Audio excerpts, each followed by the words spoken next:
सबके लिए ये गीत और गाना चाहूंगा। इच्छा हो रही, इतने गुरुवर बैठे हैं। ओ चेला भिक्षा लेके आना रे, गुरु ने कहा। आप सभी पीछे दोहराएंगे ना? तो आप सभी, कोई मंच पर बैठे हैं चाहे सामने बैठे हैं, सभी साथ दोहराएंगे। ये क्या है कि गोरखनाथ जी से भिक्षा मंगाते हैं।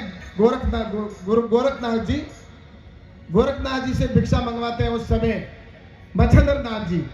तब वो कहते हैं, ओ चेला भिक्षा लेके आना रे, गुरु ने कहा।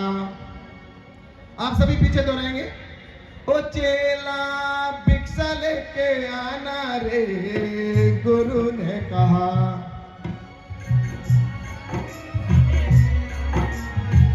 ओ चेला भिक्षा लेके आना रे, गुरु ने कहा।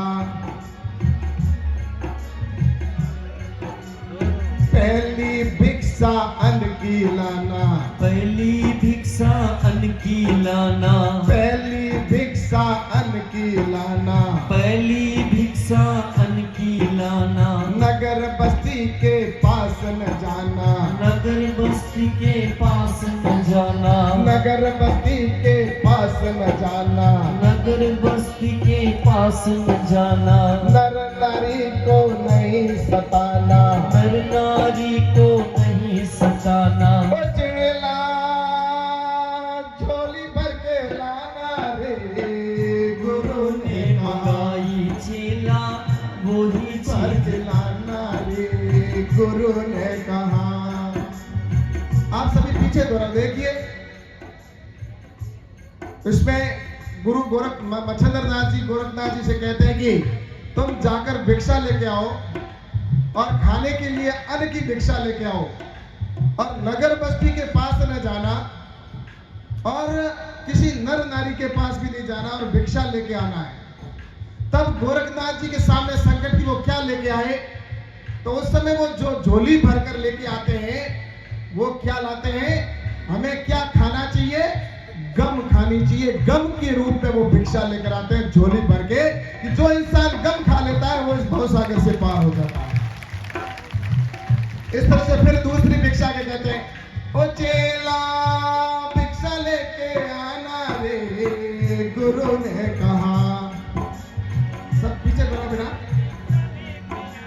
दूसरी भिक्षा जल की लाना, दूसरी भिक्षा जल की लाना, दूसरी भिक्षा जल की लाना, दूसरी भिक्षा जल की लाना। नदी नाडी के पास न जाना, नदी नाडी के पास न जाना, नदी नाडी के पास न जाना, नदी नाडी के पास न जाना। खारा मीठा चख के लाना, खारा मीठा चख के लाना। ओ चेला झारी भर के लाना रे, गुरु ने कहा। झाड़ी भर के लाना रे, गुरु ने कहा। ओ चेला झारी भर के लाना रे, गुरु ने कहा। चेला झाड़ी भर के लाना रे, गुरु ने कहा।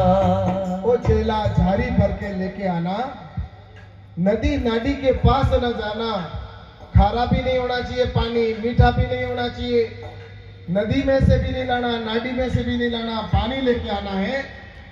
तब क्या लाते हैं गोरखनाथ जी? झारी भरकर उसके लिए कहते हैं। तब गोरखनाथ जी मच्छंद्र नाथ जी के सामने जो लेके आते हैं, आदमी को जो मीठा रस होता है ना, मीठी वाणी, अगर कोई आदमी मीठी वाणी बोलने वाला हो जाए और गम खाने वाला हो जाए, तो इस दुनिया से भवसागर से पार है। हमारी लड़ाई किस बात की है?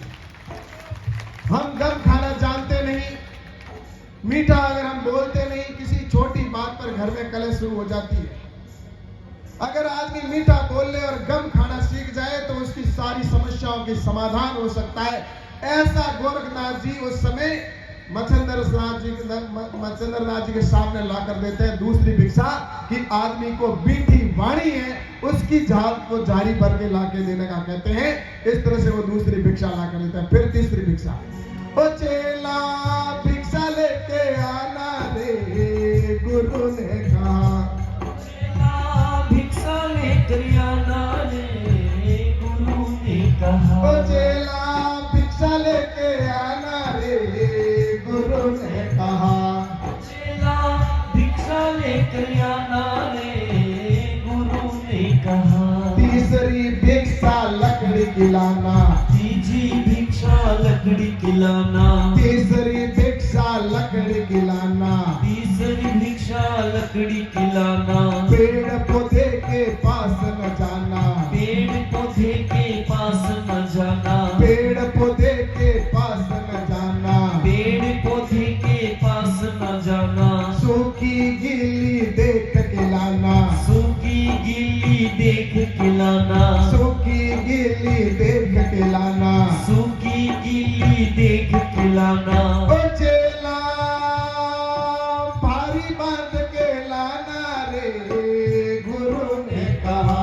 ओ चेला भारी बांध के लाना रे गुरु ने कहा। ओ चेला भारी बांध के लाना रे गुरु ने कहा।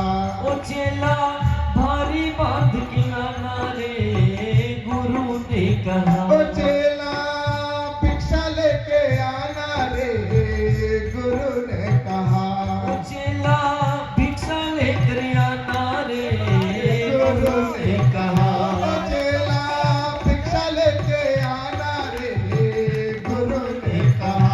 ओ चेला भिक्षा लेके आना रे गुरु ने कहा। तीसरी भिक्षा लकड़ी की लाना। पेड़ पौधे के पास न जाना।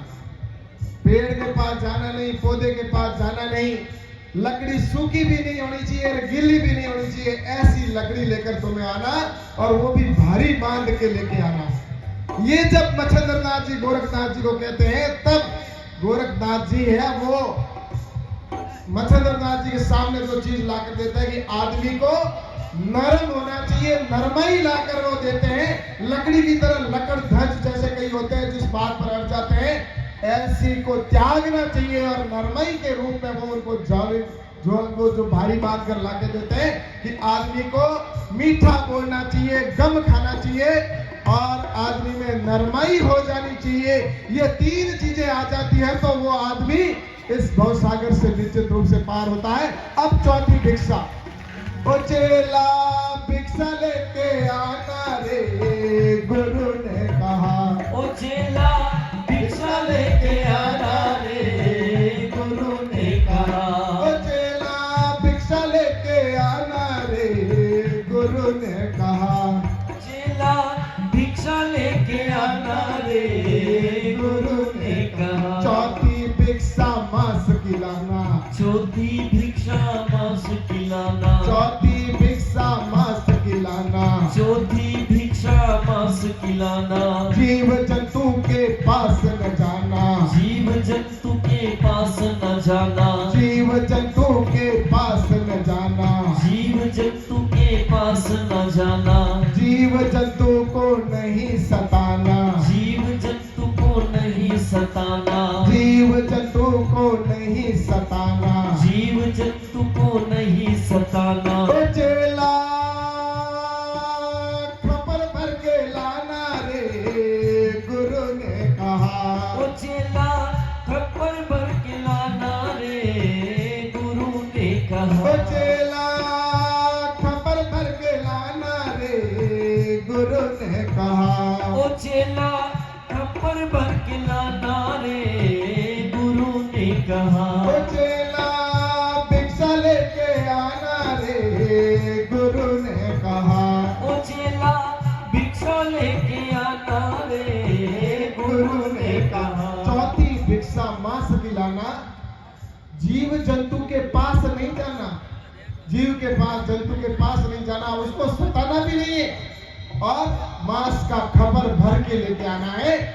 तब गोरखनाथ जी जो मच्छिंद्रनाथ जी के लिए लेके जाते हैं, वो जो चीज होती है हर आदमी के अंदर तेरा मेरा जो चल रहा है कि सब कुछ मेरा हो जाए, जो भाई का है वो भी मेरा हो जाए, ऐसा जो अंदर कपट है वो सारा निकाल कर आदमी अगर दे देता है, वो लोभ कपट जो अंदर का जो होता है उसको जो निकाल कर देते हैं गुरु गोरखनाथ जी, मच्छंद्रनाथ जी को।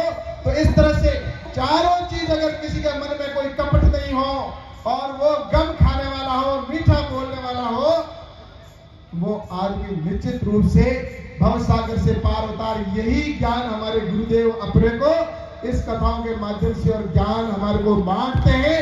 और वो लेने वाला नहीं है, और जो ले लेता है हमारे गुरुदेव का ज्ञान, आज यहाँ पर इतने बैठे हैं हमारे संत, निश्चित रूप से आज सजा हुआ ये। और मैं आप सबसे कहना चाहता हूँ कि हमारे गुरुदेव इतने सरल और इतने अच्छे गुरु हैं, और आज इस सनातन धर्म को बचाना है। निश्चित रूप से ऐसी दुनिया के अंदर ऐसे कई लोग जिनका हम आज सुनते हैं, देखने आते हैं। दुनिया में दो तरह के लोग होते हैं, आपको पता होगा। हर आज से नहीं, बहुत वर्षों से दो तरह के, एक वो होते हैं जो देवता होते हैं और दूसरे दानव होते हैं। कई वर्षों से हमने जब सतयुग था उस समय भी देवता और दानवों के बीच में संघर्ष चला, और देवता और दानवों के बीच में उस समय भी संघर्ष चलता था। आज भी देवता और दानवों में संघर्ष चलने की स्थिति बनी हुई है। और देवता और दानव, देवता वह व्यक्ति होता है जो हमेशा देने में विश्वास रखता है और वो हमेशा दूसरों को देकर खुश होते हैं। ऐसे हमारे देवता होते हैं जो देने वाले हैं। और एक वो होता है जो लेने में विश्वास रखता है, दूसरे की जान लेकर भी अपने आप को खुशी महसूस करता है। ऐसे लोगों के बीच में और देवताओं के बीच में हमेशा संघर्ष हुआ है। और निश्चित रूप से मैं कहना चाहता हूं आज भी कि आने वाले समय के अंदर ऐसे गुरुजनों के आशीर्वाद से, ऐसे गुरुओं के प्रेरणा से निश्चित रूप से धर्म की जीत होगी। और देवताओं की निश्चित रूप से पहले भी जीत हुई है, आगे भी जीत होगी। ये देश आगे बढ़ेगा, हिंदुस्तान पूरे भारत का विश्व गुरु बनेगा हमारे साधु संतों के नेतृत्व में। निश्चित रूप से मैं आप सबसे पुनः कहना चाहता हूं कि ये भाग्यशाली हो आप, इस रेगिस्तान के दौर में आपने कभी इस तरह की कथा बहुत कम सुनी होगी। लेकिन मैं आपसे कहना चाहता हूं कि पूरा ज्ञान यहाँ पर आप सभी श्रवण करके अपने मन में धारण करके जाना। वरना हम क्या करते हैं, यहाँ तो प्राप्त करते हैं, सुनते हैं, लेकिन घर जाने के बाद में फिर वही कटपट शुरू हो जाती है। तो मैं सोचता हूँ कि ऐसी कथाओं में आने से कोई फायदा नहीं है। अगर हम यहाँ आए हैं तो निश्चित रूप से ग्रहण प्राप्त कर, ज्ञान प्राप्त करें। ऐसे गुरुजनों से आज हमारे यहाँ पर आदरणीय संत श्री राम मनोहर दास जी भी विराजमान है, वो हमें 4 दिन तक हमारे बीच में रहेंगे। और मैं आप सबसे पुनः आग्रह करता हूँ कि मैं निश्चित रूप से आपके बीच में रहना चाहता था। मैंने गुरुदेव से कहा था मैं गुरुदेव रहूंगा, लेकिन लोकसभा शुरू हो रही है कल से ही, वरना मैं 5 दिन मेरा मन था पहले से कि मैं यहाँ पर रहूंगा। लेकिन लोकसभा कल शुरू हो रही है तो इसलिए मुझे जाना पड़ेगा। लेकिन मेरा मन हमेशा गुरुदेव आपके साथ है, आपके पास है। और यहाँ पर अगर कोई आप अच्छा सा अगर किसी बैठने के लिए बनाते तो 10 लाख रुपए तक का, और मैं यहाँ पर पहले भी कुछ हुआ है और करेंगे। और इस तरह से मैं आप, क्योंकि ये स्थान आने वाले समय के अंदर मैं कहना चाहता हूँ बहुत बड़ा भव्य यहाँ पर स्थान बनेगा। और यहाँ पर भक्तों की निश्चित रूप से हमेशा जिस तरह से आज भीड़ है वैसे आने वाले समय में भक्त आएंगे। और जो सच्चे मन से इस दरबार में आएगा वो निश्चित रूप से उसकी मनोकामना पूरी होगी। ऐसी मैं शुभकामना देते हुए आप सभी को बस भगवान से प्रार्थना करता हूँ कि आने वाले समय में यहाँ पर खुशहाली हो, यहाँ पर समृद्धि हो, हर युवा आगे बढ़े और हमारे यहाँ पर शांति हो। ऐसी शुभकामना देते हुए मैं अपनी बात को समाप्त करता हूँ। बहुत बहुत धन्यवाद। जय हिंद, जय भारत। बोलो सतगुरुदेव की जय हो, बोलो धर्मपुरी जी महाराज की जय हो, बोलो डूंगरपुरी जी महाराज की जय हो, बोलो मोहनपुरी जी महाराज की जय हो। भारत माता की। धन्यवाद।